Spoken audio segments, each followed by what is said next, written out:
America అధ్యక్షుడిగా Donald Trump పదవీ బాధ్యతలు చేపట్టిన తరువాత చేసిన ఒక వ్యాఖ్య ఒక్కసారిగా ప్రపంచాన్ని ఆశ్చర్యపోయేలా చేసింది. ఆ వ్యాఖ్య ఏమిటంటే, కెనడా దేశాన్ని అమెరికాలో 51వ రాష్ట్రంగా విలీనం చేస్తే బాగుంటుందని. అచ్చం ఇలాంటి ఆఫర్నే మయన్మార్కు భారత్లో విలీనం కావాలని చెప్పి ఆఫర్ ఇచ్చింది. అసలు ఈ ఆఫర్ ఏంటి?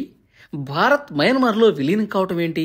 దీని గురించి పూర్తి వివరాలు ఈ వీడియోలో తెలుసుకుందాం. మీరు కొత్తగా గనుక ఈ ఛానల్ని చూస్తున్నట్లయితే వెంటనే వీడియోని లైక్ చేసి, షేర్ చేసి ఛానల్ని సబ్స్క్రైబ్ చేయండి. అయితే భారత్కు చెందిన కొన్ని మీడియా ఛానల్స్ కథనాల ప్రకారం మయన్మార్కు భారత్ ఆఫర్ ఇచ్చిందని, అంతేకాక మయన్మార్లో ఉన్న కొన్ని సంఘాలు కూడా భారత్లో చేరడానికి ఆసక్తి చూపిస్తున్న పరిస్థితి. ఆ సంఘాలకు భారత్లో విలీనం కావాలనే ఆఫర్ ఇచ్చినట్టు తెలుస్తోంది. ఈ ఆఫర్ వెనుక నేషనల్ సెక్యూరిటీ అడ్వైజర్ అజిత్ ధోబల్ మరియు సీక్రెట్ ఏజెన్సీ యొక్క హస్తం ఉన్నట్టు తెలుస్తోంది.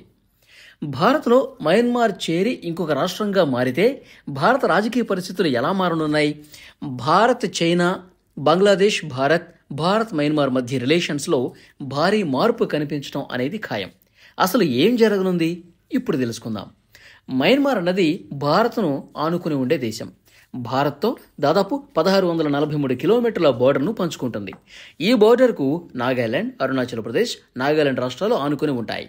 అయితే మయన్మార్తో భారత్ ఇంత పెద్ద బోర్డర్ షేర్ చేసుకుంటున్నా ఇంతవరకు మెజారిటీ బోర్డర్ వద్ద సరైన ఫెన్సింగ్ అనేది లేదు. అయితే మయన్మార్లో జరిగిన అంతర్గత ఘర్షణల వల్ల దాదాపు 40,000 మంది శరణార్థులు బార్డర్లో సరైన ఫెన్సింగ్, రక్షణ లేని కారణంగా మిజోరాంలో ఆశ్రయం పొందారు. అయితే ఈ శరణార్థుల రాక అనేది ఇంకా ఎక్కువైతే భారతదేశ రక్షణకు ముప్పు పొంచి ఉండే అవకాశం ఉంది. ఈ విషయంలో భారత్కు మయన్మార్ నుండి పెద్ద ఎత్తున ముప్పు పొంచి ఉంది. అయితే మయన్మార్కు అభివృద్ధి విషయంలో భారత్తో కలిసి రమ్మని చెప్పి ఆఫర్ ఇచ్చిన పరిస్థితి. మిజోరాం ఎంపీ మయన్మార్లోని రెబెల్ యూనిట్ని కలిసి ఇండియన్ యూనియన్లో కలవాలని చెప్పి ఇన్విటేషన్ ఇచ్చారు. అయితే మయన్మార్ నుండి వస్తున్న దాదాపు 40,000 మంది శరణార్థులు మయన్మార్ మరియు భారత బార్డర్లో ఉన్న ఒక 16 కిలోమీటర్ల ప్రాంతంలో ఉంటున్నారు. ఆ 16 కిలోమీటర్ల ప్రాంతం ఏంటంటే, ఆ ప్రాంతం ఇటు మయన్మార్కు, భారత్ ఇరు ప్రాంతాల వారు బిజినెస్ చేసుకునే ప్రాంతం అన్నమాట. అయితే భారత్ ఇచ్చిన ఆఫర్ను మయన్మార్ అంగీకరిస్తుందా లేదా, మయన్మార్ ఎలా స్పందిస్తుంది అన్నది ఇప్పుడే మనం చెప్పలేకపోయినా రానున్న రోజుల్లో మరింత క్లారిటీ వచ్చే అవకాశం ఉంది. అయితే ఇంకొక ఆసక్తికరమైన విషయం ఏమిటంటే, మయన్మార్ భారత్ కంటే చైనాతో ఎక్కువగా బార్డర్ను షేర్ చేసుకుంటుంది. దాదాపు 2,120 కిలోమీటర్ల బోర్డర్ను షేర్ చేసుకుంటూ ఉంటుంది. చైనా చేపడుతున్న BRI ప్రాజెక్ట్ అంటే border and road initiative project. ఈ border and road initiative project అనేది చైనాకు చాలా ముఖ్యమైన, ప్రతిష్టాత్మకమైన, ప్రపంచంలోనే అతిపెద్ద ప్రాజెక్టు కూడా. అయితే భారత్ కంటే చైనాకు మయన్మార్ అనేది చాలా క్లోజ్. ఎందుకంటే చైనా చేపడుతున్న border and road initiative project starting point అనేది మయన్మార్ నుండి ప్రారంభమవుతుంది. అంతేకాక చైనా మయన్మార్లో చాలా పెద్ద ఎత్తున ఇన్వెస్ట్మెంట్లు కూడా పెట్టిన పరిస్థితి. మయన్మార్లో చైనా చేపట్టిన ఇన్వెస్ట్మెంట్లు ఏమిటనే విషయానికి వస్తే, మయన్మార్ ఎకనామికల్ కారిడార్.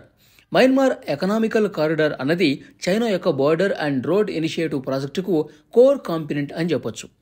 రెండవ ఇన్వెస్ట్మెంట్ ఏంటంటే, కఫు ఎకనామిక్ జోన్ మరియు డీప్ సీ పోర్ట్ను చైనా తయారు చేస్తోంది. మయన్మార్లో చైనా నిర్మిస్తున్న ఈ డీప్ సీ పోర్ట్ ఏంటంటే, మన గుజరాత్లో ఉన్నటువంటి పోర్ట్ల వలె ఈ డీప్ సీ పోర్ట్లో చాలా పెద్ద షిప్లు ఉంచుతారు. ఆ షిప్ల లెంత్ చూసుకుంటే 500 మీటర్లు, 520 మీటర్లు ఇలాంటి పెద్ద పెద్ద షిప్లు ఈ పోర్ట్లో ఎగుమతులు దిగుమతులు చేసుకుంటూ ఆయా దేశాలు తమ వ్యాపారాన్ని కొనసాగిస్తూ ఉంటాయి.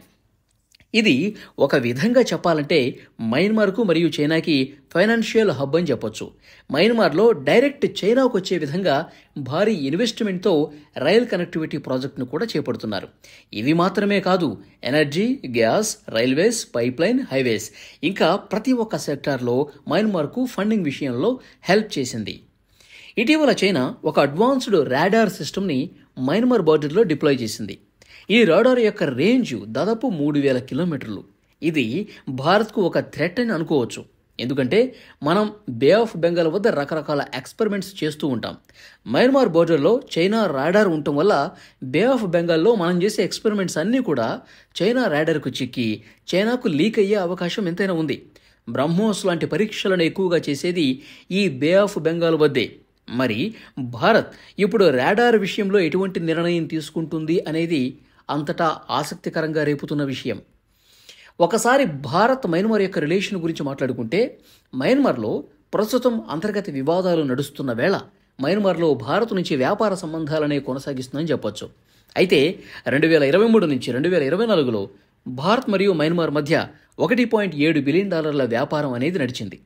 భారత్ మయన్మార్కి ఫార్మాస్యూటికల్, షుగర్, స్టీల్, మిషనరీని ఎక్స్పోర్ట్ చేస్తుంది. మయన్మార్ నుండి భారత్కు ఫారెస్ట్ ప్రొడక్ట్స్ ఇంకా ఇతర ప్రొడక్ట్స్ అనేవి ఇంపోర్ట్ అవుతూ ఉంటాయి.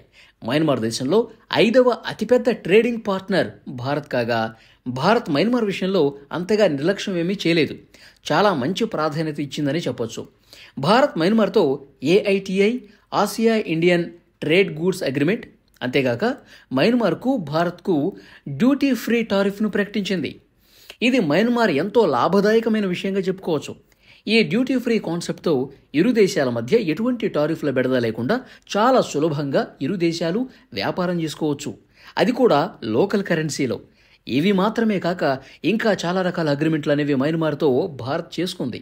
అంతేగాక మయన్మార్ వరదలు కానీ భూకంపాలు కానీ వచ్చినప్పుడు మయన్మార్కు భారత్ ఇటు ఆర్థిక రూపేణా వస్తు రూపేణా సహాయం చేసిన పరిస్థితి.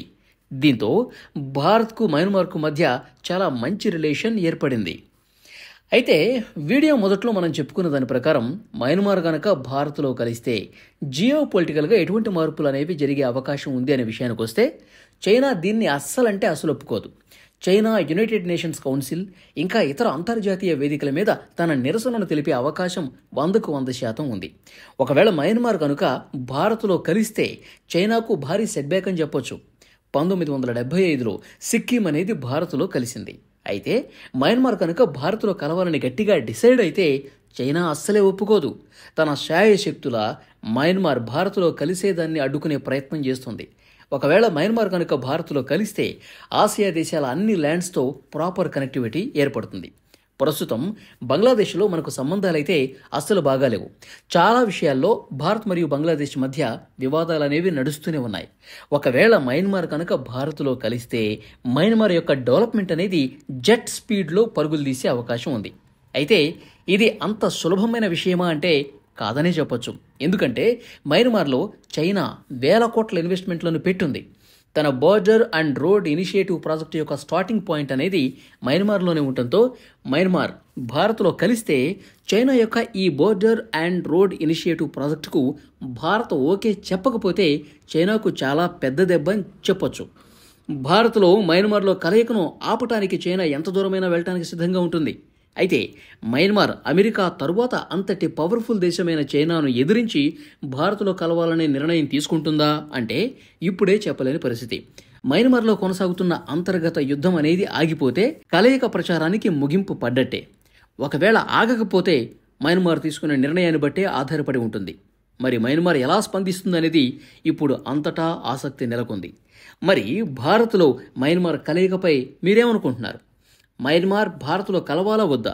మీ అభిప్రాయం ఏంటో కామెంట్ బాక్స్లో తెలియజేయండి. ఇది ఇవాల్టి వీడియో. మరొక ఇంట్రెస్టింగ్ వీడియోతో మళ్ళీ కలుద్దాం. Keep watching.